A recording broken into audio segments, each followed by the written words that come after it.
Buenas días a todos. Assalamualaikum sa akong mga kaliwat nilyong kilat, taguhoy ug lapu-lapu, maayong buntag sa tanan. The elections of May 2022, next year, will be a historic one for our nation and our beloved city of Zamboanga. It will be one of the most important elections of our generation. We are in the midst of a crisis. In the coming months and well into the next several few years will be determined first our survival. Literally. We have to come out of this COVID-19 pandemic alive. And as we succeed in this, we will recover to a certain level of normalcy. It may be a new kind of normal, but it will be something that allows people to work, to travel, to go to school, to go to church, mosques, and other places of worship where we can pay homage to our one true God. And from there, God willing, we will strive for and hope to attain some measure of success and prosperity in our city. For the survival and the attainment of success, leadership is most essential. Now, more than ever, we need strong leadership. It is true that the local government will still be there in any case. The offices, officials, and employees will be there. And as surely as it did for many generations, City Hall will be there. Be that as it may, we can accomplish very little without the cooperation of everyone. Government officials and employees may follow the directives given to them to the letter, but beyond that, only compliance and no more. Citizens obey, but they do so only out of fear of the penal provisions of the law. But if there is leadership, someone the people can look up to, someone they can trust, then those in government, from the highest officials to the lowliest clerk, will take pride in their jobs and do their utmost to be of service to the public. The businessmen, just like the owners of AirAsia, whom I invited and encouraged to come to Zamboanga, they will stake their capital and create jobs and revenues for the city. And the ordinary citizen, inspired by a good leader, will cooperate and come to the aid of the city. If there is anything this pandemic has taught us, it is that we are all more intimately connected than we ever thought we were. It takes only a few people disregarding protocols to start a chain reaction of transmission and a spike in afflictions. Perhaps they don't trust the government, and their non-cooperation, their disobedience is an expression of that lack of faith. We do not know. But if everybody cooperates, then the pandemic may yet be contained. That leadership, my friends, for better or for worse, is identified with the mayor of the city. And yet the leader does not have to be an extraordinary person of charisma or one of exceptional ability. It is a truism that people generally willingly want to follow a leader if only he or she is worthy of their adherence, their obedience, their trust. And he becomes worthy by possessing in his character certain traits. When one is mayor, people look up to him for instruction, for guidance, and as an example. Honesty, integrity, how basic it seems. How can one lead when he is proven to have been an opportunist during the pandemic? A profiteer? He cannot lead. Personal dignity. Perhaps some people can look up to one whose speech and manners are, well, less than polite.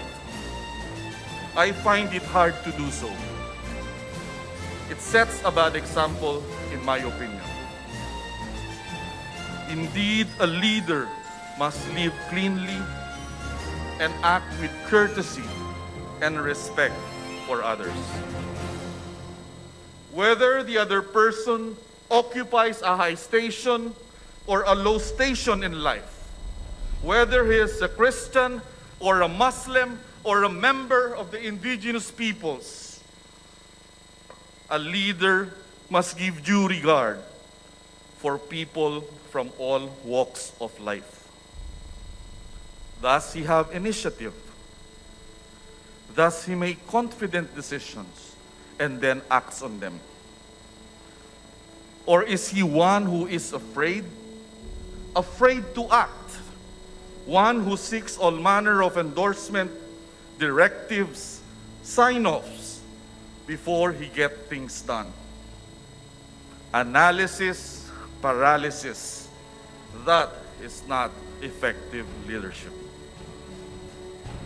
Moral courage.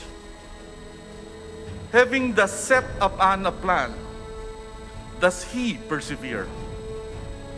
Or does he flip-flop ever so often? And having failed in a course of action, does he assume responsibility for the failure? Or is he like one of those people who look down to subordinates for blame? That is not courage. That is cowardice. Indeed, such is the tendency of a leader, that if ever a tense situation comes to test his character, and instead of calmly taking charge and exhibiting self-control, he shows the white feather, or takes flight, or hides with tail tucked between the legs. I tell you, he is finished. For he lowered himself before the eyes of men. He cannot lead. But why? Why do I speak of these things?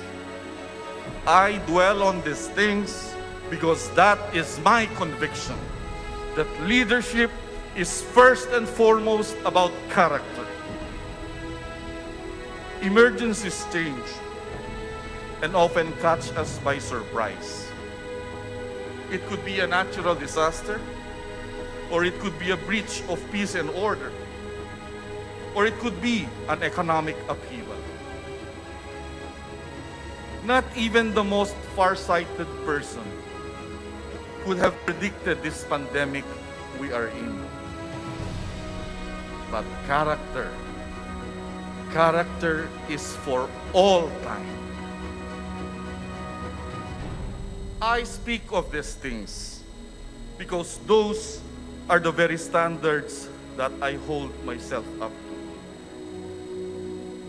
By the end of my term as Vice Mayor, I would have served the people of Zamboanga for 12 years. In all modesty, I say, I have served with honesty, integrity, and dedication. And my record is there for anyone to see. Desde antes hasta ahora, nunca el unagan hace negosyo na su posisyon na gobyerno. Si Atty Meng Agan wala gitudluan sa iyang ginikanan, si Mayor Vitaliano Agan ug si Nenita Samonte nga mangomisyon sa mga transaksyon sa gobyerno. Ako, isa ka abogado ug certified public accountant, dili ko komisyoner.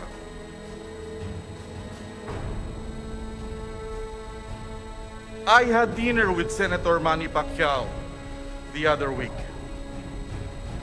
Those who know me are well aware of my friendship with a future boxing Hall of Famer from Sarangani. I was his lawyer some years ago, long before I joined politics as a city councilor. And that attorney-client professional relationship developed and blossomed into a more personal one when he asked me to stand as ninong to his daughter, Queen Elizabeth. And he agreed to be ninong to my only son, Luis Vitaliano. I even got to watch most of his fights in person. The downside was that there was always the worry that he would lose his match. And he sometimes did, just like the one I recently watched. And that is because he did not, he still does not choose the easy wins. He chooses the toughest opponents, younger, often bigger, fighters who have good credentials and who could really possibly beat him. And he gets hurt a lot. Manny Pacquiao chooses those fights not because they are easy, but because they are difficult. And so it is where I find myself today. For as long as I can remember, the mayorship is the toughest office to aspire for in Zamboanga City. Here, we do not have a mindless succession of dynasties getting elected without effort. In this city, it is almost always a true contest before the thinking Zamboangueño. And that is why from time to time, we see even the strongest veterans with the greatest resources lose the elections. The road is difficult and fraught with risk. But that is the road I am willing to take for God, for country, and my beloved city.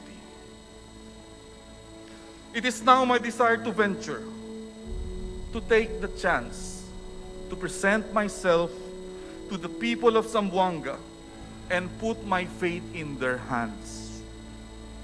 Hopefully, by the end of the campaign and on the day of the elections, I shall have won the hearts and minds of the Zamboangueños, and that day, you in turn can take a chance on me, that I can bring to the mayor's office a kind of leadership that is as honorable as it is effective. that through the mayor's office, not only are we going to survive the pandemic, but go on to succeed and prosper and take a rightful place among the top cities in the Philippines, a city we can be truly proud of. Efficient and honest public service, a booming economy, infrastructure projects and development, not haphazardly conceived, but based on urban planning, social services to attend to the needs of those who have less in life. Those, among other things, are my vision. Again, I wish to thank you all for being with me today. It only remains for me to clearly and formally state my intention and candidacy. Querido compoblanos, yo, si Atty Meng Agan, este día con orgullo te declara mi candidatura para alcalde del ciudad de Zamboanga na venidero eleksyon na Mayo 9, 2022.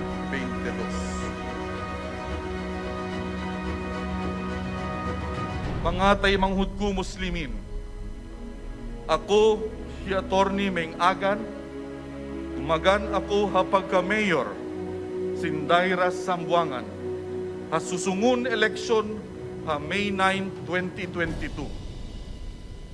Tabangin niyo ako karna sintuhan na to rabol alamin. Mga kasimanwa ug akong mga higala, mga kaliwat nilyong kilat, daguhoy ug lapu-lapu. Ako si Atty Meng Agan, ang inyong kandidato sa pagkamayor sa dakbayan sa Zamboanga, karong umaabot nga piniliay sa Mayo 9, 2022. Hinaot unta inyo kong tabangan. My people, my dear people of Zamboanga, I, Atty Meng Agan, also a certified public accountant, am running for the position of mayor of the city of Zamboanga in the May 9, 2022 elections. So help me God.